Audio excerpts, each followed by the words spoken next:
नमस्कार, एक बार फिर से मैं आप सभी के सामने उपस्थित हूँ बेहद महत्वपूर्ण टॉपिक के साथ। तो चलिए शुरू कर लेते हैं आज की क्लास बिना किसी देरी के। और यहाँ पर आज हम बात करने वाले हैं जो वायु प्रदूषण है, जो अन्य प्रदूषण है, इसको लेकर के सरकार ने नियम बदल दिए हैं। इसके बारे में बात करेंगे कि भैया अब वायु और जल प्रदूषण के नियम क्या हो जाते हैं, क्या इसकी परिभाषा हो जाती है, क्या दिशा निर्देश हो जाते हैं। तो चलिए इसको समझ लेते हैं। सरकार का कहना है कि अगर हम वायु और जल प्रदूषण कम नहीं कर सकते हैं तो एटलीस्ट उसकी परिभाषा तो बदल ही सकते हैं। तो चलो यही कर देते हैं। तो यही काम किया है केंद्रीय वन पर्यावरण जलवायु परिवर्तन मंत्रालय ने हाल ही में वायु और जल प्रदूषण कानूनों में दिशा निर्देश के महत्वपूर्ण संशोधन किए हैं कि जो दिशा निर्देश होते हैं उसमें इन्होंने चेंजमेंट कर दिया है।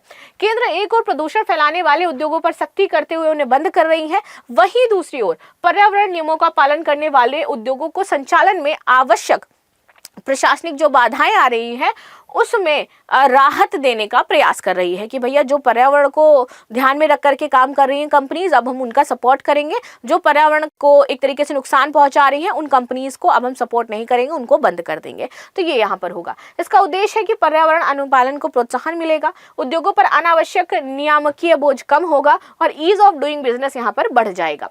प्रमुख प्रावधान तो संचालन मंजूरी का बार बार नवीनीकरण समाप्त। तो यहाँ पर अब वायु और जल प्रदूषण कानूनों के अंतर्गत दी गई संचालन की मंजूरी तब तक वैध रहेगी जब तक पर्यावरण नियमों का उल्लंघन नहीं पाया जाएगा और साथ ही साथ इसकी सक्षम प्राधिकरण द्वारा उसे रद्द ना कर दिया जाए तब तक। तो भैया आप जब तक संचालन करते रहोगे, नियमों का पालन करते रहोगे पर्यावरण का, तब तक आपके पास रहने वाली है इसकी मंजूरी। और जिस दिन आपने ये किया कि हम नहीं करेंगे पालन, उस दिन खत्म।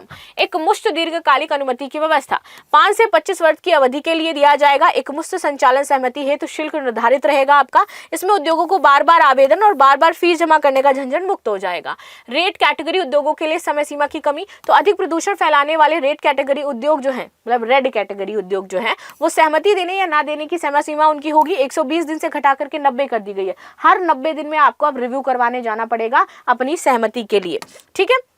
निगरानी और दंड व्यवस्था तो राज्य प्रदूषण नियंत्रण बोर्ड को निर्देश दिया गया है कि उद्योगों को निरंतर निगरानी की जाए, नियमों के उल्लंघन और प्रदूषण फैलाने पर संचालन की अनुमति रद्द कर दी जाए और पूरी प्रक्रिया पारदर्शी होनी चाहिए, कोई भी बीच में घोटाला ना हो रहा हो। लेकिन ये कहाँ पॉसिबल है कि नहीं होगा, जरूर होगा। कानूनी आधार, ये संशोधन निम्न अधिनियमों के दिशा निर्देशों के परिवर्तन करके किए गए हैं। तो वायु प्रदूषण निवारण नियंत्रण अधिनियम 1981 और जल प्रदूषण निवारण नियंत्रण अधिनियम 1974, इन दोनों में चेंज किया गया है। संभावित लाभ तो नियमों का पालन करने वाले उद्योगों को प्रोत्साहन, औद्योगिक निवेश और रोजगार में वृद्धि, प्रशासनिक दक्षता और पारदर्शिता में सुधार, नियामकीय संसाधनों को बेहतर करना और पर्यावरण संरक्षण के प्रति उत्तरदायी आधारित दृष्टिकोण अपनाना। चुनौतियां और आशंकाएं तो यदि निगरानी तंत्र कमजोर हुआ तो लंबे समय तक दी गई अनुमति का दुरुपयोग संभव होगा। राज्यों के प्रदूषण नियंत्रण बोर्डों की तकनीकी क्षमता और मानव संसाधन पर अतिरिक्त दबाव पड़ेगा। वायु प्रदूषण नियंत्रण अधिनियम 1981 क्या कहता है? तो भैया 1972 के स्टॉकहोम सम्मेलन के बाद ये हमने कानून अपनाया था, हमें आवश्यकता महसूस हुई और इसको लागू किया गया। इसका उद्देश्य था कि वायु प्रदूषण का निवारण किया जाए, उसके लिए प्रबंधन किया जाए। अगर कोई फैला रहा है कंपनी तो उसके ऊपर कैसे एक्शन लिया जाएगा, कैसे कम किया जाएगा और कानूनी नियंत्रण कैसे स्थापित किया जाएगा। ठीक है। प्रमुख प्रावधान था कि हम सीपीसीबी और एसपीसीबी जो राज्य और केंद्र दोनों जगह पर बोर्ड होते हैं वो बनाएंगे और एयर पोल्यूशन कंट्रोल एरिया हमें घोषित करेंगे। उद्योगों के लिए संचालन से पहले हम पूर्व स्वीकृति देंगे और प्रदूषण फैलाने वाले जो ईंधन, उपकरण और प्रक्रियाएं हैं उस पर भी नियंत्रण कायम करेंगे। शक्तियां थी कि बोर्ड कभी भी निरीक्षण कर सकती थी, रद्द कर सकती थी, नमूना संग्रह कर सकती थी। ये सारी शक्तियां बोर्ड के पास दी गई थी। दंड व्यवस्था थी कि कारावास, जुर्माना या फिर दोनों आपको देना पड़ेगा। जल प्रदूषण की बात करें तो ये भारत का पहला पर्यावरण कानून माना जाता है जिसमें नदियों, झीलों और जल स्रोतों के बढ़ते प्रदूषण को रोकने के लिए काम किया गया था।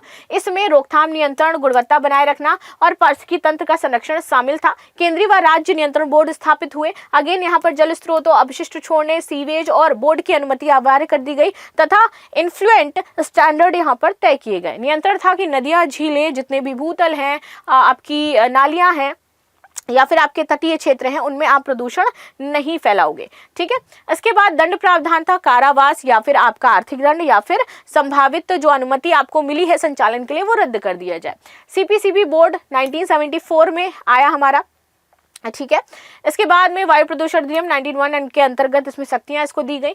संस्था है एक स्टैट्यूटरी और ये पर्यावरण, वन तथा जलवायु मंत्रालय के अंतर्गत आती है। नई दिल्ली में स्थित है मुख्यालय। काम इसका पूरी तरीके से है नियंत्रण करना, एसपीसीजी जो बोर्ड है उसको देखना, जलवायु गुणवत्ता, वायु गुणवत्ता बनाना, उत्सर्जन और आपका औद्योगिक अपशिष्ट उसको देखना, पर्यावरण नियम का अनुपालन करना, विभिन्न राज्य प्रदूषण नियंत्रण बोर्ड के बीच में समन्वय तथा राज्यों की तकनीकी नीतिगत मार्गदर्शन करना, अनुसंधान एवं परामर्श, प्रदूषण नियंत्रण तकनीकों अनुसंधान, केंद्र सरकार की नीतिगत सलाह, प्रदूषण से जुड़े आंकड़े तथा जन जागरूकता फैलाना, ये इसका कार्य था। शक्तियां थी कि भैया निरीक्षण करेगा और नमूने इकट्ठा करेगा। यहाँ पर ये NAMP, AQI और इसी तरीके से जो एक्शन प्लान है वो चालू करता है। अध्यक्ष, सचिव, केंद्र प्रतिनिधि, राज्य प्रदूषण बोर्ड के प्रतिनिधि तथा तकनीकी विशेषज्ञ इसमें शामिल होते हैं। ठीक है। लास्ट में क्वेश्चन है, रेड कैटेगरी उद्योग के लिए सहमति देने की समय सीमा कितनी रखी गई है? तो आप सभी को कमेंट बॉक्स में बताना है। मिलते हैं नेक्स्ट क्लास में, तब तक के लिए धन्यवाद। लाइक शेयर सब्सक्राइब करना बिल्कुल भी ना भूलें and thank you so much.